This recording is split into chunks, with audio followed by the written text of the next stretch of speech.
This video was only made possible through the very generous contributions of my patrons. Thank you.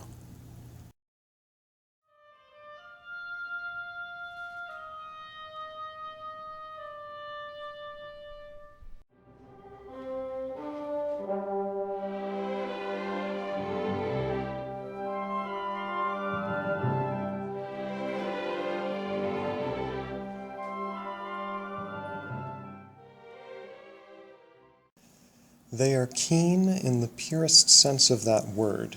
That's to say, they demonstrate the full, unobscured operation of the SE-NI axis. Their eyes alert and focused, picking up on external data and then looking inward with the same alertness to conjecture from that information. They make observations, not just photographs or interpretations, but both parts together, linked by the internal structuring of introverted thinking. In fact, there tends to be a struggle between these two elements, with SE distracting them from NI musings, or NI ideas distracting them from the SE present moment. They don't like planning, but prefer to go in, observe what's happening, figure out the structure or rhythm of events, and react accordingly in the moment. As a result, they often appear chill, relaxed, and going with the flow, and, as needed, can bring out a compelling, sleek charm to their interactions. While by no means a universal trait, I've also observed many to have a very imaginative side to them that delights in fantasy, science fiction, the paranormal, and unnatural. Their tertiary NI is highly responsive to this kind of mystery or deep meaning or just cool ideas, given that they pass the scrutiny of TI and SE. They generally enjoy the notion of quiet power, that is, someone or something that is so in control and possesses such a comprehension of events that without fanfare, show, or noise it can accomplish wonders. It is a union of TI preciseness and SE reactivity to the present moment, a large part of what I have previously called ISTP mastery. Many are famous for their exceptionally dry, deadpan, sarcastic sense of humor, that is, disarmingly forward and utterly unapologetic statements that refuse to follow common guidelines about crudeness or propriety. If present, it stems from them matter-of-factly stating their observations at comically opportune moments, or otherwise saying what everyone is thinking but won't say. And they do not like to censor themselves or their humor, and unlike the ISFP, whose dominant feeling is far more immediately concerned with being genuine to what they've determined as right or wrong, the ISTP's first focus is being genuine to what makes sense and what is manifestly true, regardless of anyone's feelings about the matter, including their own. Their personality is designed for truth-telling, in spite of any feeling consequences. Nevertheless, to label them as emotionally careless or heartless is to entirely misunderstand their personality. They tell the truth cold and pure in order to help general humanity. Thus, they do not understand why they should be disingenuous about their thoughts because a particular minority will decide to take it personally. The image I'll venture here is of a master samurai, an individual warrior draped in comfortable and sometimes magnanimous clothing. They are renowned for their skill in both using and making blades. Every day they go into the courtyard of their mountain villa to sharpen their skills and also train and meditate in the ways of their particular Zen order, and afterwards recording their sharp, clean, and penetrating observations and wisdom down. ISTPs have been traditionally called mechanics or sometimes craftsmen. I myself, in my original ISTP video, described them as mastering, in the sense of mastering a skill. This machinist part of them can be described by introverted thinking. The ISTP is driven to understand how everything in an object or an idea hangs together, what its essential internal structure is. More specifically, they want to model that structure in their mind so that they can refer to it as they approach and interact with it. Unlike TE-preferring types who are focused on external results and external effects, i.e., is it working, the TI-preferring types want a in their perspective, deeper, more comprehensive theoretical understanding of a thing, an account of all its parts that is consistent with the TI type's schematic of the rest of the universe, i.e., how does it work? The thing does not have to be a machine, of course, although it is unsurprising if technology often piques the ISTP's interest. Modeling is the ISTP's approach to everything: film, art, dance, sport, philosophy, medicine, comedy, etc. They want to know how things really work more than whether they work, and most of their observations are of this nature. Their main question is, what makes something tick? I will return once again now to the Mao example I gave in the ENFP video because it involved an ISTP in the story. Just to recap, the game of Mao is something of a gag game where new players do not know any of the rules, and there is no resource available to them for figuring out those rules other than the trial and error of actually playing the game.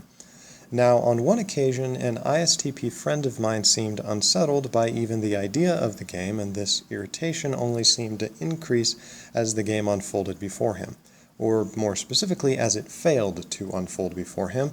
For the reason that the ISTP was so particularly frustrated by this game is because it is designed to resist TI analysis and mastery. He was unable to stand back and model the structure of the game in his head so that he would know how to best play it. He was being forced to go in blind and continually play blind because after each round the winner chooses another secret rule to trip people up in the following round, thus further obscuring the structure from the ISTP's view.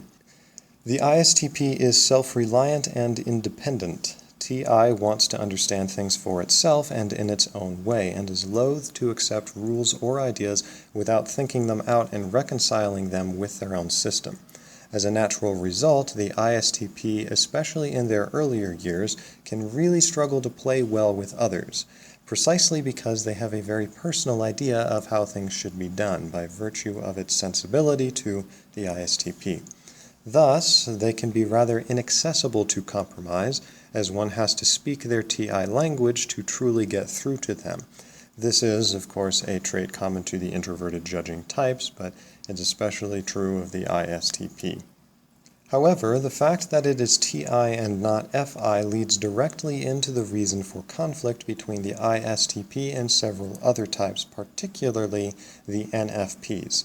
In fact, according to Socionics at least, the ISTP's most opposing type, or most conflicting type, is the ENFP.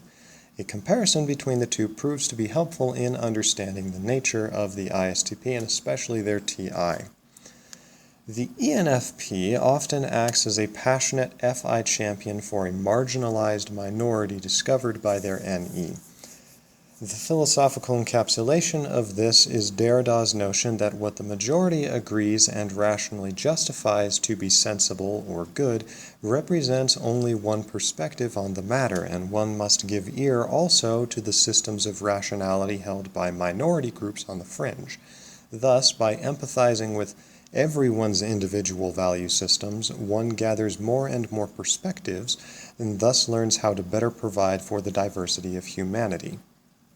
The nature of the ISTP personality is utterly alien to this. The ISTP is geared to act dispassionately, TI, according to how things simply are, SE, and from this data, insights and conjectures can be drawn, NI, which will serve the whole of humanity at once, FE.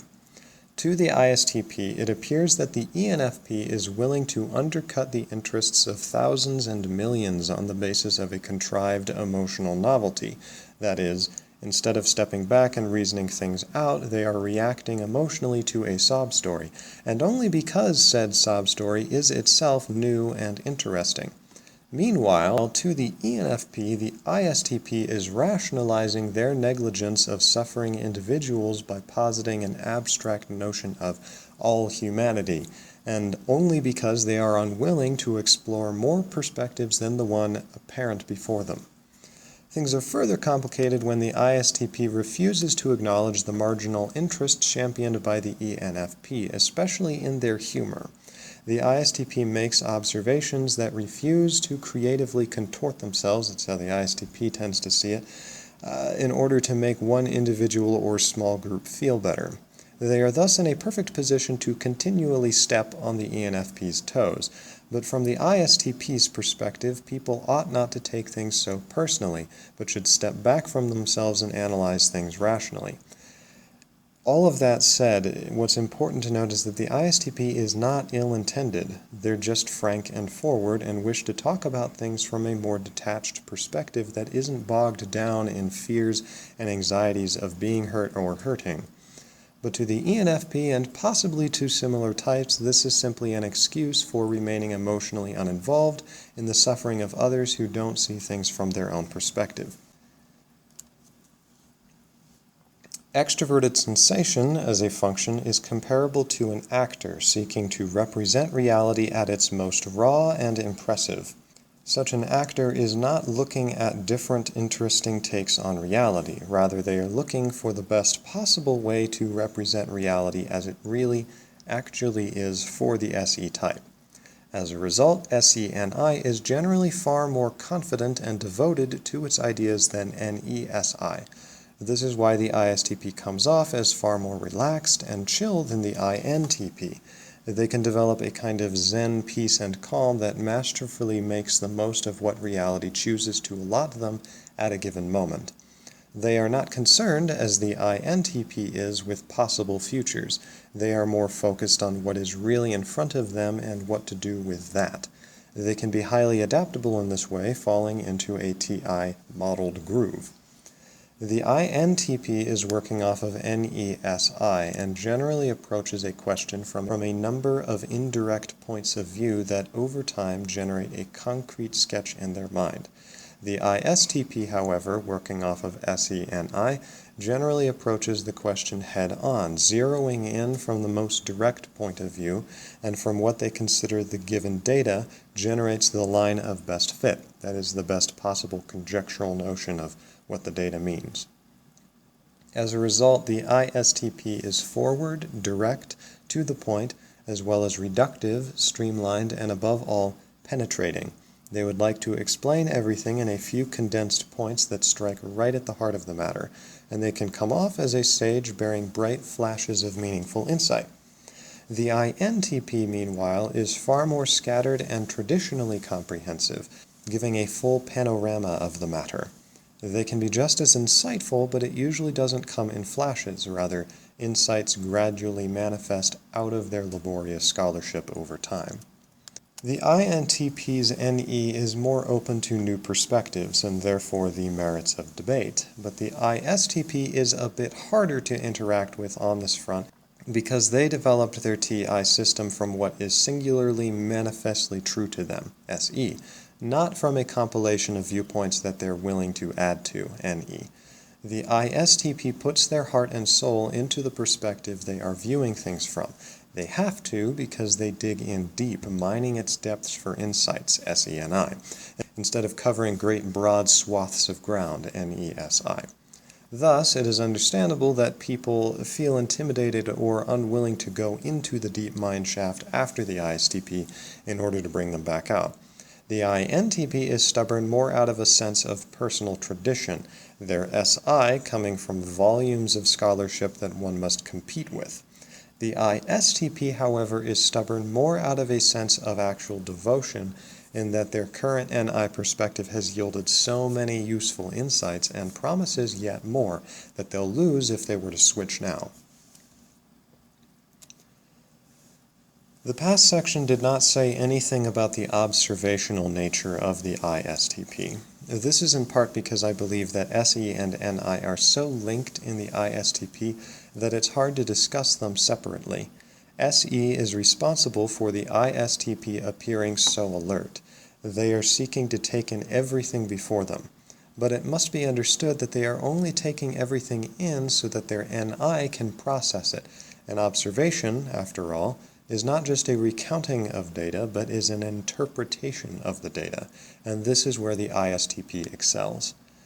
This is also where the INFJ and ISTP begin to look remarkably similar. The INFJ has been called a natural psychologist, and is often praised for their unique and brilliant insights and observations and whatnot. I will not say in this video how much this praise is warranted, or my opinion on the fact that I think it seems to be dying out. The point I want to make here is that this very tendency that I just demonstrated, where I said that I'm pretty sure that that praise is dying out, that observing of a trend and the future course of events, that tendency is shared very much between the INFJ and ISTP. It is not unusual for both types to surprise or amaze people with the shrewdness, keenness, or if they're incorrect, as they just as likely may be, then simply the audacity of their outer and inner eyes. I have an ISTP friend who is especially this way. She actually has a bit of a reputation for being able to accurately read people from just observing them. One of her hobbies is to people watch and make predictions about what kind of people they seem to be, much to the chagrin of her ENFP friend. Now, as an INFJ, I'm used to the feeling, however ungrounded at times, that people don't understand my true thoughts and feelings on a matter. Conversely, I am also used to sensing, however groundless, with some accuracy what other people are thinking or feeling. So my conversations with this particular ISTP are the only time in my memory I've really felt the tables turn on this. She was able to grasp my thoughts and motives in a way that relieved my typical fears of being misunderstood, as well as provide some insights I hadn't been able to articulate about myself. It wasn't perfect, of course, but it was the only time I really remember feeling psychologically naked in front of someone. Maybe I should change the way that I phrase that. This kind of insight comes at a cost, however, as is often the case for the auxiliary and tertiary functions. Despite being essentially cooperative, they are not always entirely successful in this. ISTPs will often struggle with the feeling that they are split between the world of external perception and that of internal perception, of being in the present, here and now, and slipping into considerations of the future or past. For this reason, the ISTP may feel they are too distractible one way or the other. Talking with an ISTP, one will often notice their alert eyes flickering this way or that as they take in their whole environment, but in an intensive way that you know they are thinking a great deal about everything they are taking in. As I discussed in the ENTJ revisit video, I have found it fruitful to consider the inferior function not merely as a potential pitfall or repressed aspect of one's personality, but more fully as an as-yet unattained, unassimilated aspect of one's personality. Especially as a type grows older and develops, the inferior becomes more and more of something the person seeks to assimilate by means of their dominant function, resulting in a curious internal paradox. For instance, Schopenhauer's philosophy, insofar as he was an INFJ, by means of very abstract NI ideations and phenomenologies, Schopenhauer concludes that the only trustworthy source of information is actually purely concrete and direct perception, SE. This was in part his way of reconciling himself with SE by means of NI. In the ISTP's case, as well as the INTP's in their own way, it is a matter of TI being reconciled with FE. The FE-TI axis as a whole is about translation, communication, and unity, where TI formulates an underlying principle and FE works to apply that principle smoothly in the external world. It is a dynamic between impersonal frameworks and their interpersonal skills. For the ISTP, the framework takes dominance, and the ISTP focuses on figuring things out on an impersonal level. But as a result, the ISTP feels a natural longing to take the next step of giving these models sentimental life. In other words, of using TI models to foster good, warmth, and fulfilling interpersonal relationships. My ISTP friend has sought to do this by creating a very relaxing, non-judgmental aura for herself via her uncaring attitude towards others' FE appearance or behavior. And this is fascinating, of course, because the ISTP can sometimes be misunderstood as someone who doesn't care about other people.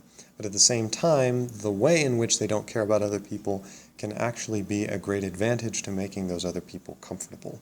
Before anything like this is accomplished, however, and even while it is being accomplished, the ISTP can struggle with the rules placed upon it by FE custom, such as getting up at a certain time, or working from 9 a.m. to 5 p.m. in an office, or not being Mike's de Classo.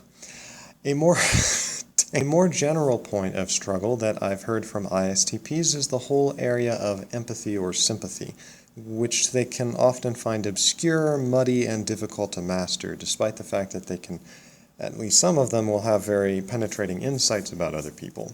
It's hard for them to actually feel for others when they're in their TISE groove and they can see everything as being rationally accounted for. And then there's that terrible moment when they realize they've just run a chipmunk over with their TI lawnmower, and one is kind of almost humbled by how genuinely disturbed and distraught they are by the legitimate pain and suffering before them. So, the ISTP, everybody.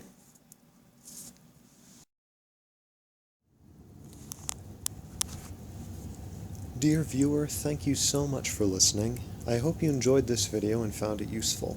If you would like to view more content like this in the future, please check out my Patreon page, linked here.